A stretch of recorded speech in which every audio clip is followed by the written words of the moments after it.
you're still doing. I saw it at the breakfast table this morning. People are still coming up with really interesting ideas and about preparing ourselves with the tools for the very hard work that we have ahead. The panel that we have today is going to focus on financing for large landscape conservation initiatives.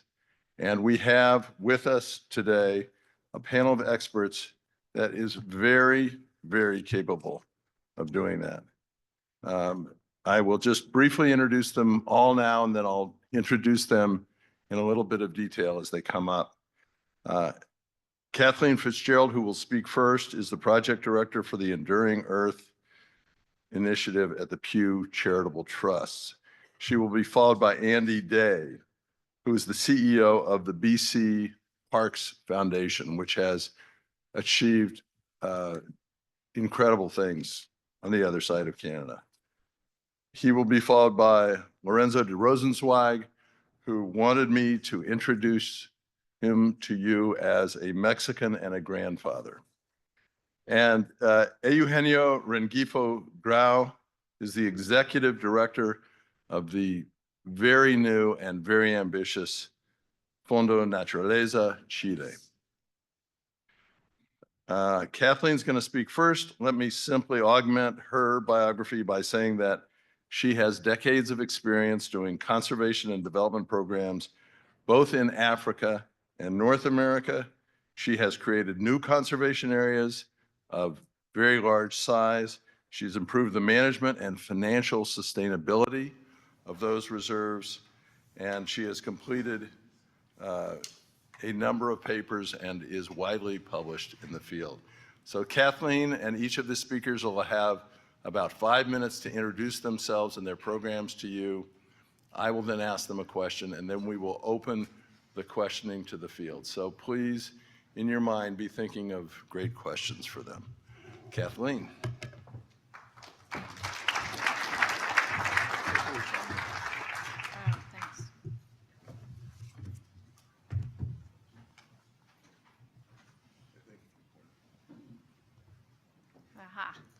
I'm technologically challenged, and we told Jim to introduce us as really nice people and forget the bios, but he said everyone in the room is really nice, so he couldn't do that. Anyway, really a pleasure to be with you all this morning, and thank you so much for joining us. On Wednesday night when this conference started, someone reminded us that it was almost 2 years ago to the date, not too far from here in Montreal, that 196 countries signed on to the Global Biodiversity Framework. 196 countries agreed to protect 30% of our planet. They agreed to leverage finance for conservation, and they agreed to do conservation in a different way, to do it with the communities that live in and around these areas. We are not going to achieve those objectives if we don't partner. And that's why I'm really excited to talk with you about Enduring Earth. Because Enduring Earth is a radical partnership between 4 organizations who are collaborating to advance large-scale conservation in a durable way around the world. And we're doing so through this mechanism called Project Finance for Permanence, and I'll tell you what that is. But we formed this partnership 4 years ago for 3 main reasons. Number 1, in the face of the biodiversity challenge, and literally in a race against time, we need to move fast. And our theory was by partnering, we can move fast.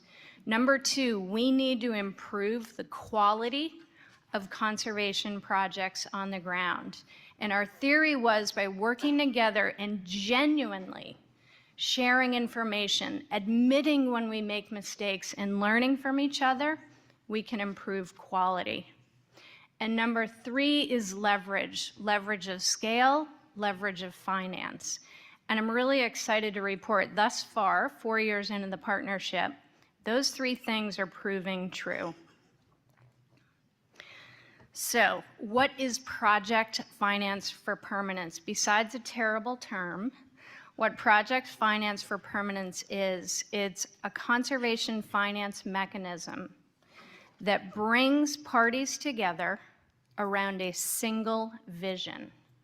That vision is shared by all the parties around that table, and it shifts us from place-based, site-specific conservation to systems. So rather than, say, in Chile, you're going to hear about Chile, rather than looking at one particular area, it's saying, what do you need for the entire system? For conservation, for community development, and for durable finance. So there's that single vision. It's costed out over time, looking 10, 20, 30 years. And it culminates in a single closing, and that's the key aspect. That single closing, so all the partners around the table, Indigenous people, local communities, government, funders, nothing, I'm being dramatic, but nothing moves until that closing takes place. And there's the opportunity, right? Because if you need to leverage a policy change, for example, to decentralize rights for carbon to communities, you use that closing to push that policy change. And so it's that single closing that makes it unique. The upfront funding gives the practitioners on the ground the time to think long-term, and that upfront funding gives the resources needed, that investment capital, to achieve conservation and durable outcomes. So lastly, how are we doing? Before Enduring Earth formed, 5 PFPs had taken place in Peru, Bhutan, the Amazon, Costa Rica, and here in Canada. I hope you'll hear a little bit more about that. 5 PFPs over 2 decades. Great achievements, but in terms of timing and what we need and pressure, it's not fast enough. Since we formed Enduring Earth, we've closed 3 PFPs. 2 are in the pipeline for closing before the end of the year, and we have 15 that are in the pipeline. And if you look at this map, you're going to see a lot of dots in Canada. I'm going to end here. And I think it's really exciting, again, going back to the announcement that was made 2 years ago. You might also remember that there was an announcement by the Government of Canada to support 4 Indigenous-led PFPs in Canada. A monumental commitment to support Indigenous communities in achieving PFPs in Canada. So Canada should be proud in terms of not only blazing the path for PFPs, but these PFPs indeed are Indigenous-led and are blazing the trail for global conservation initiatives. Thank you.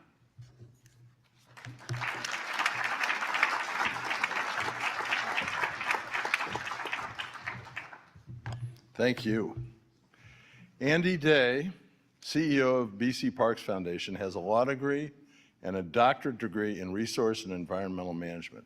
He has an incredibly diverse career for such a young guy. He has been responsible for leading Canada's first Oceans Co-Management Board under the Oceans Act. He has worked with Indigenous nations and governments on treaty and other negotiations. He has led the development of ecological and human well-being indicators for Canada's Pacific Northwest. He was vice president of OceanWise, which is the Vancouver Aquarium, and he has run a successful Indigenous-owned seafood company. Wow. In his present-day job, he is leading a very large campaign to lead British Columbia to reach the 30 by 30 goal over the next 5.5 years. Andy, the floor is yours.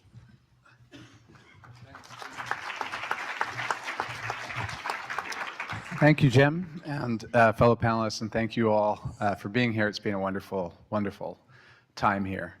And thank you for the opening, Vincent. Really appreciate that.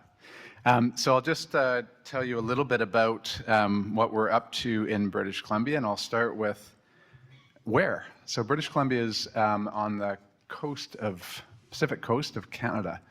And you'll see that it's actually a really huge place. It's larger than France and Germany combined, 4 times the size of Great Britain. It's covers the whole western seaboard of the U.S. In size, and has one of the longest coastlines in the world. It also contains 25% of the world's temperate rainforests. You'll see in that map, on the heat map on the lower part, on the left side, that's about 120 years ago, large predator-prey systems. So systems that have, in red, would be like 16 plus large predator-prey species. In the last 100 years, those have all shrunk in North America, and they're all now in British Columbia. Where is also our why. As British Columbians, we love where we live, and where we live is part of our identity.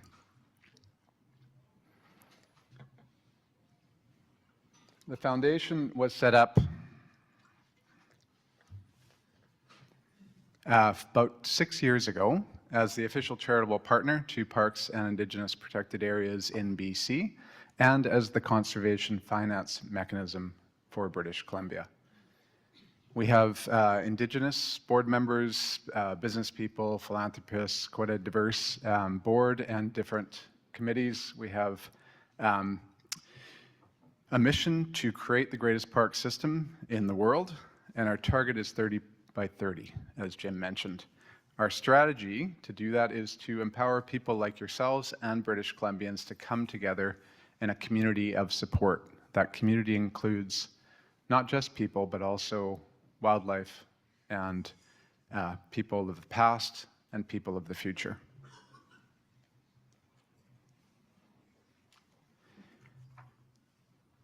We've done this through 4 primary means. The first is governance. So federal, provincial, and First Nation governments have signed a nature agreement to protect 30% of BC by 2030. Second, financing. We've secured $250 million in funding to create a new fund for the 30 by 30 goal, and that's a matching fund, so we're actively raising the match. And then collaboration. We've got more than 300 partners, Indigenous nations, and also many partners in this room. NCC is one example, but many, many other partners that we work with. And over 70,000 individuals who support us, and more than 60% public support for the 30 by 30 goal.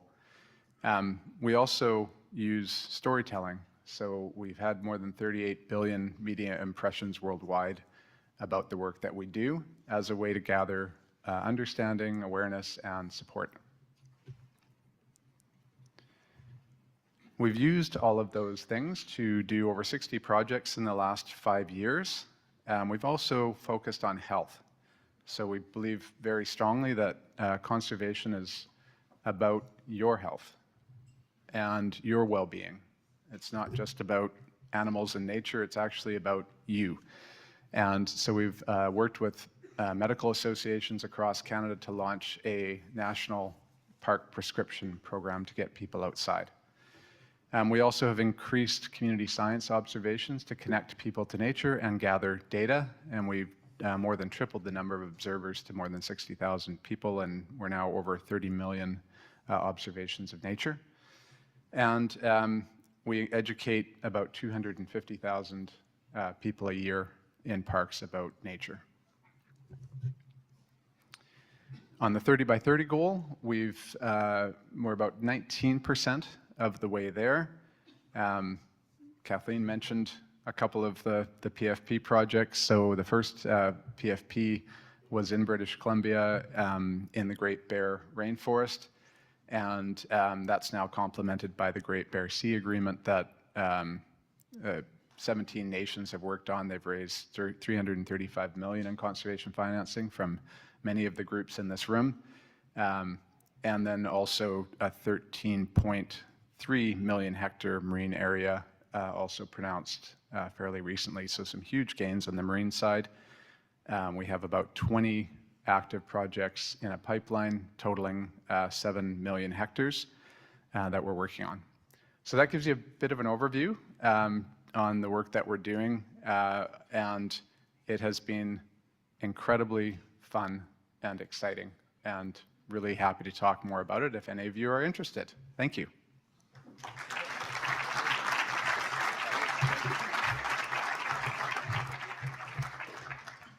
In addition to being a Mexican and a grandfather, Lorenzo de Rosenzweig, to put it very concisely, his fundraising efforts have resulted in more than $400 million in grants for conservation in Mexico and Mesoamerica. He is a founder of something called REDLAC, which is the Latin American and Caribbean Network of Conservation Trust Funds. He regularly hangs out with some of the most important conservationists of the 20th and 21st century, and it is really an honor to call him a friend. Lorenzo.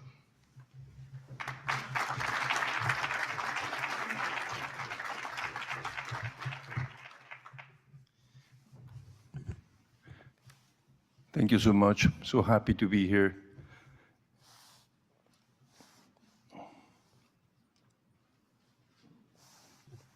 I'll use my left hand. So I've devoted 40-something years of my life, my professional life, of course, to conservation, and I just love what I do. And I plan on keeping doing it for a few more years. So I really appreciate this opportunity of being with you and sharing a dream we have for the region where I live now that I am retired, which is northeastern Mexico. Somehow the presentation I sent in English, but now it's in Spanish, but that's okay. I'm going to translate it automatically to English. So basically, what we do is we do partnerships, we develop alliances, we do regenerative solutions, and we bring to the table disruptive ideas to conserve nature and improve our lives. We have at this new institution that we put together, it's a small institution. Before that, I used to work for a larger institution, the Mexican Fund for the Conservation of Nature, where I stayed for 26 years as CEO. So in this new institution, we do basically three things. We engage cities into conservation, which I think it's a great new area of opportunity. We do regenerative landscapes, and we do conservation finance. So that's what we do here. And we have several projects. I'm going to present to you one today that we call the Northeast Biocorridor for northeastern Mexico, where we hope to have an impact of close to 7 million hectares and improve the well-being of close to 6.5 million people. So this is northeastern Mexico, and this is where I'm going to stay most of my short presentation. So in this map, you can see a combination of elements. And by the way, I think maps are wonderful to explain things. It really gives us a sense of what we are doing. So in this map, you can see several things. You can see the network of protected areas of three Mexican states, going east to west. They are Tamaulipas, Nuevo León, and Coahuila. You can see as also in dark green, the federal protected areas, in light green, the state protected areas.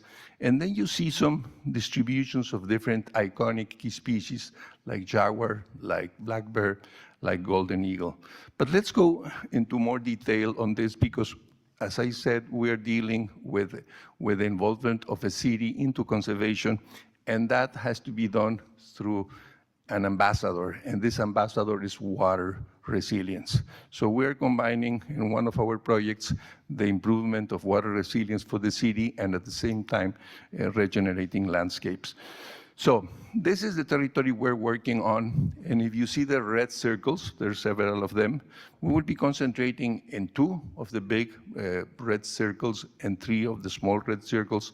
So we aim to connect basically 5.5 million hectares of protected areas, officially protected areas, state and federal, with different instruments, additional 1.5 million hectares, and of course, conservation finance instruments, and that will give us a total of 7 million hectares in a place that it's incredibly relevant for us. And in this slide, you will see the nice confluence of opportunities. And in my experience in Fondo Mexicano, we funded close to 2,000 projects. One thing I learned is that a project has a specific time when it's mature and it will succeed. We have shelved or put into the freezer so many projects, and they had to wait, some of them even decades, before the conditions were right. I believe the conditions are right for this project. So basically, on the first slide, on the top left, you have what our conservation science institution in Mexico has defined as priority conservation areas of northeastern Mexico. And the next one, that same institution, Conavio, has developed an ecological integrity index, which means that the places in green are in very good condition, the places in red are not in good condition. So you can see that there's a perfect overlap between the places well conserved and the places we want to work. Then we had yesterday a wonderful presentation by Ana Ibarra about bats, and that's precisely all the species that we want to protect, because bats are key elements or key indicators of the condition of that area. So in the next slide, you see the migration route of nectivore bats, Leptonicteris nivalis, and you see also with red and dark and warm colors the abundance of agaves. Then we have the monarch butterfly, and then we have the best habitats for iconic species like bear, jaguar, and golden eagle. And then you have the regional flows map that shows how the different regions interact to provide aquifers, to provide water to the cities. So I close with a remark. This is a wonderful project for us. Hopefully, we can bring it soon into conclusion. But I have this provocative notion reflection with you. And I am now a grandfather, as Jim said, and in 2100, my grandchildren will be grandfathers. So my dream is by then, they will be looking back and see that this generation of grandfathers were responsible ancestors. And responsible ancestors, I borrow the term from Roman Krznaki, who was a wonderful writer, who said, what we do today has to do with what people will live tomorrow. And well, that is my take. I'm going to strive for the next 10 years to be a responsible ancestor. And hopefully by year 2100, we have solved all of our oceans, all of our land, of our beautiful planet. Thank you.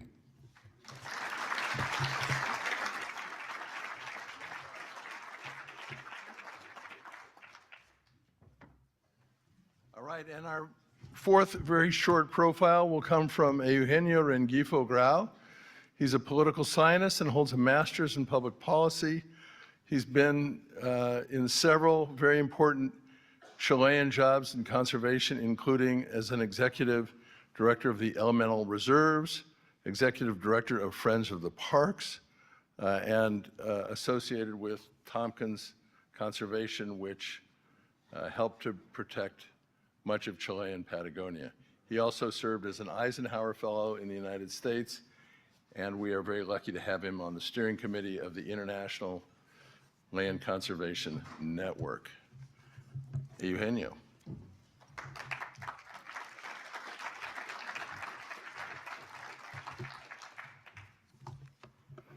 Thank you very much, Jim. First of all, I think it's such a great pleasure to be here, surrounded by many friends, mentors, and good friends of the country. The work that ILCN with Jim Chutney, along the whole team, it's been a real support for the process we are facing as a small country at the end of the world. So first of all, thank you. And one of the beautiful gifts I received from this network is met Greg Moore, who is a kind of mentor and beloved friend. So thanks for that first.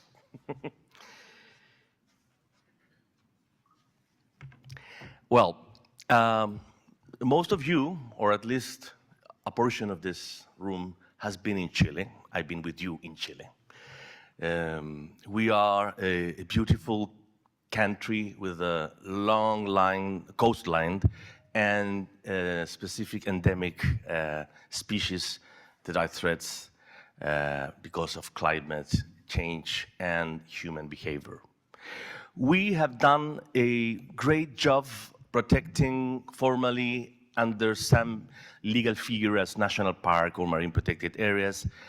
More than 40% of our economic exclusive zone are under some protection at the oceans, and more than 23% of our land are also under some kind of protection. So we are close to the 30 by 30 planetary challenge, but this is just about the coverage.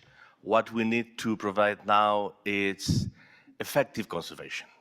So for that, Chile, and I'm very happy to have here Lorenzo, who is also being a mentor for the country, for Chile. We start to develop the idea to have an institutional mechanism to catalyze and provide long-term vision and funds for this challenge. So we decide as a country to build the Conservation Trust Fund of Chile, Chilean Nature Fund. And it's a project that starts and crosses 4 different political administrations. Start with Presidente Piñera the first, follow with President Bachelet second term. President Piñera second term, he increased the amount and team to develop this project. And at the end of the day, President Boric launched it at 2022. So we are very new organization, but we walk along the shoulders of giants as REDLAC. So we have, as ILCN, a great community of learning that has been very helpful to move forward and face the challenge. We have the sad record to be one of the top 10 under-budget countries on land. We occupy number 9. And if you see the projection of number to be providing effective conservation for oceans, we are giving less than 4%. So it's a shame, but we are working to be proud of something. Sorry, yes. What we're doing, well, as a Conservation Trust Fund, most of you have an idea. Here at the room, we have some partner that was like funding fathers or funding mothers, like TNC, WWF, WCS, and other NGOs that help us to get there. Our mission is to mobilize public and private resources for this challenge, but under a programmatic approach which allow us to have a comprehensive view of the country. So we have 2 programmatic approaches. One is the Marine Protected Areas Program that works on the 43% of the marine areas we have, and the watershed or basin program we will launch soon, like 2 weeks more. I will take a moment to give you some ideas about the marine protected areas, which is the one who we're already working on it. We choose these areas after 2 years work with the main NGOs, government agencies, and some communities, and we developed this National Marine Protected Areas Program, which focalizes in provide effective conservation. We already raised a big amount of starting money to provide effective conservation for one very important and relevant area, Juan Fernández Island and Nazca Desventuradas, which is an oceanic island that represents almost the 40% of our marine protected area. So we are working hard with community to agree a work path for the next 5 years to install an effective conservation with governance and some measure. We face the challenge to raise $350 million to provide during the next 10 years an effective conservation for our marine protected areas, and we hope to do the same for our watershed, which is critical. We are one of the countries that is hit more because of the climate change and hydric stress. So we have the program, we have the figure, we have the mechanism. Now we need more friends to get there. Thank you very much.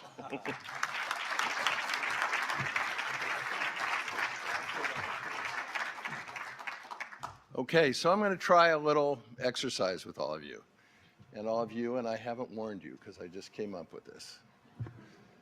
You have 4 people here, your colleagues. You know how to get in touch with them. Each of them is trying to raise hundreds of millions of dollars at least. That's a daunting thing to think about. Some of you have budgets that are many times smaller than that. Some of you have budgets that rival that. I want each of you to take 1 minute to think about, and all of you as well, and you will have to answer the question. No less than 2, no more than 5 critical elements for the success of raising the funds that you need to raise. Write them down if you have paper or think about them in your head. What are the 2 or 3 elements? My guess is many of you are going to write down things that these guys mentioned.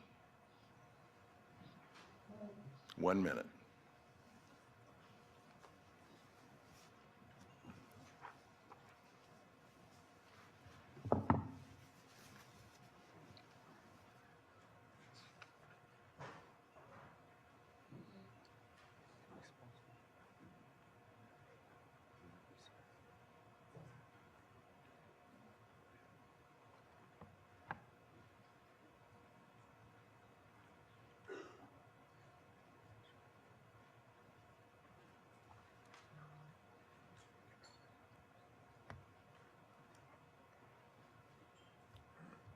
All right, put your pencils down. Kathleen, you have a microphone. Let's make sure that you all have microphones. Make sure you turn them on. I think it is now. Is that working? Okay. So we really didn't have this question. 4 things instantly come to mind. Number 1 is a compelling vision that actually achieves the objectives that you're setting out to achieve. So that's number 1, a good vision.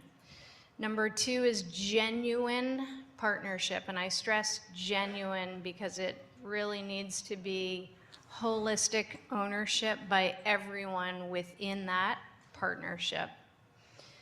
The third thing is a very clear pathway to durability. So how is this going to be sustained long term? And then the 4th is good governance underpinning all of this. How is it going to be governed? How are decisions taken? How is money going to be distributed in a way that honors the vision and the partnership and achieves those outcomes? Very nice answer. Andy?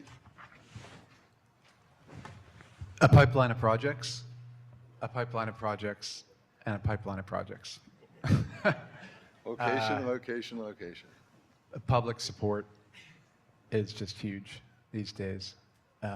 Really connecting with people.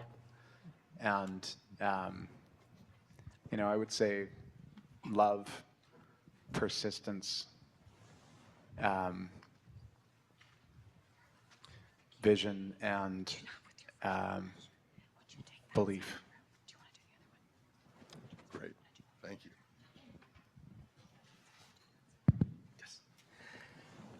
Well, tough question for a beginner, but yes, I study a lot, and as far as I know, conservation, at the end of the day, it's about people. We are the one who can make the difference. So we need to really go deeper and understand the agendas, the feeling, the thoughts, the frustration, to put things together and use what we really have on the table. We have science, the money it is, it's plenty of money. People are burning money on the space.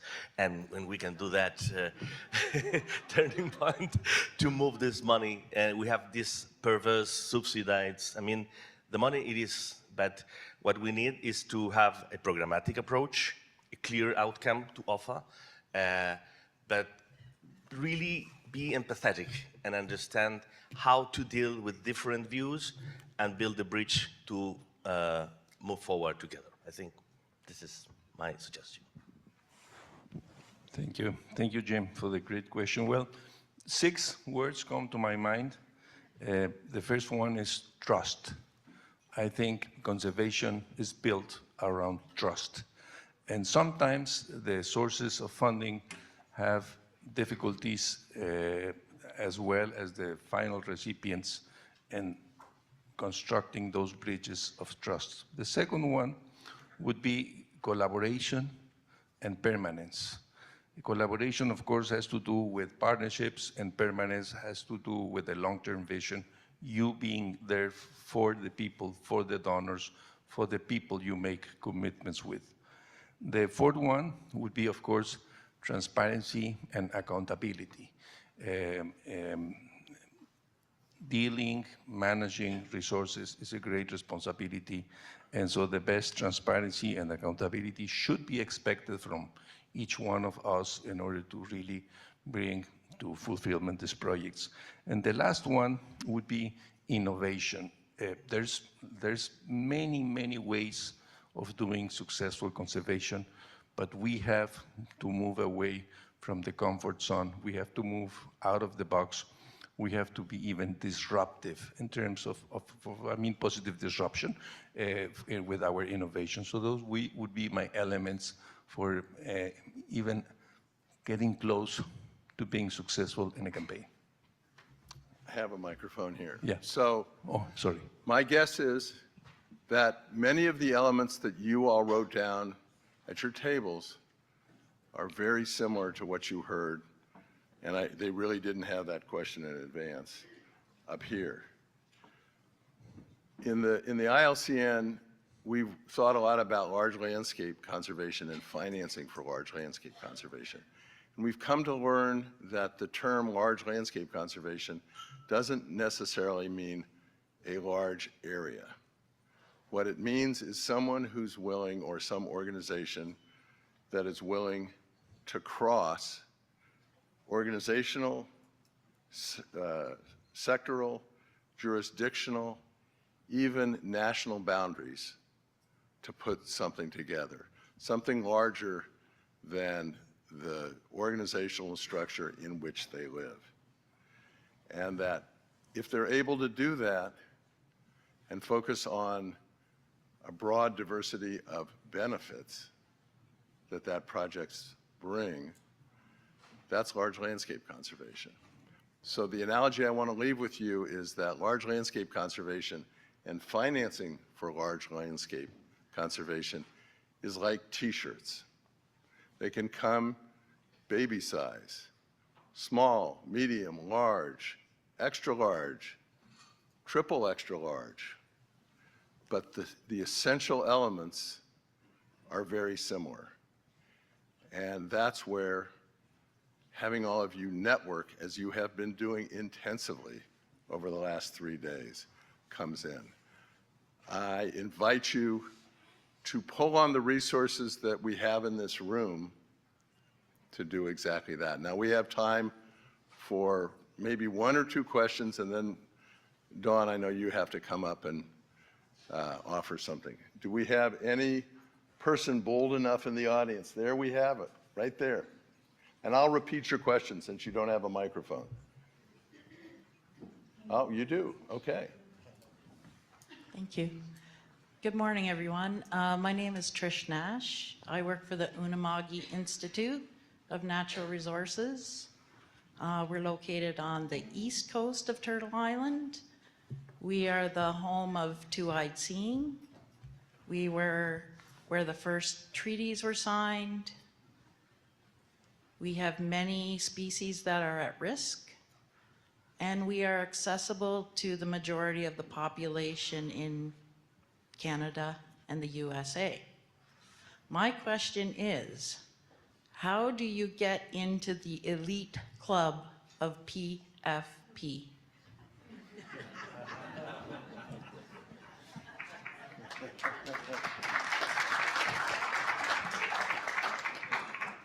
Thanks, Trish, for that question. Gosh, I've never been a member of an elite club, but There you go. Trish, I would say the first way is what you just did right now, which is expressing interest. So that's number one. Every single PFP that we are engaged in or have done is at the invitation of a First Nation or a country or a region.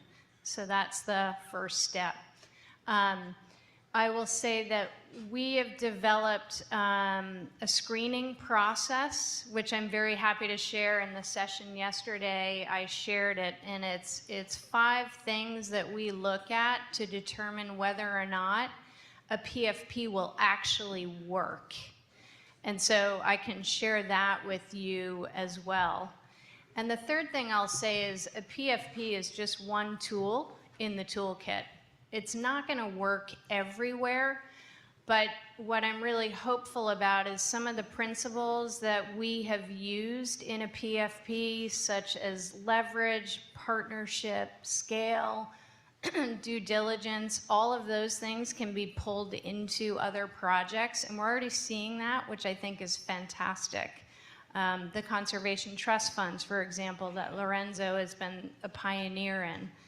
So that is a short summary, but I'm happy to speak with you afterwards. But the first thing is just having a conversation like you've just started. Thank you. Okay, the conversation has begun. Trish, that was a great question. I now want to introduce my friend and colleague, Dawn Carr. I understand that you have a couple of things to say right now before we take a picture. So we're going to do a big human engineering project and get all of you to move to one place in a very short period of time after Dawn talks. I'm just up here for a couple of housekeeping announcements, one of which you just helped to introduce, so thank you. You're welcome. For those of you that haven't met me yet, my name's Dawn Carr. I'm the Director of Strategic Conservation with the Nature Conservancy of Canada. I've just come up to share with you a fun announcement, something that is new in Canada. It's coming up here right now. Ever since ACHI Target 11, and now it's Target 3 in the Global Biodiversity Framework, a number of different organizations, all levels of government, the Assembly of First Nations, the Métis Nation, National Métis Council, and many others have been working in collaboration to move the needle on how we advance area-based conservation. So today, I'm really happy to announce this new website that has been developed by the National Steering Committee for this initiative, and it's canadaconservation.ca. If anyone is interested in understanding how Canada is advancing area-based conservation in terms of protected areas, OECMs, other effective conservation measures, and how IPCAs, Indigenous protected and conservation areas, contribute to 30 by 30. This is an excellent resource and website that will share with you our history of working together, what whole of society, whole of government looks like, and there's a link to our map, which you can take a look at, and you can see what has been protected in Canada. So I wanted to share that with you. Today's the first day that it's going live, so it's happening here at ILCN. Yeah.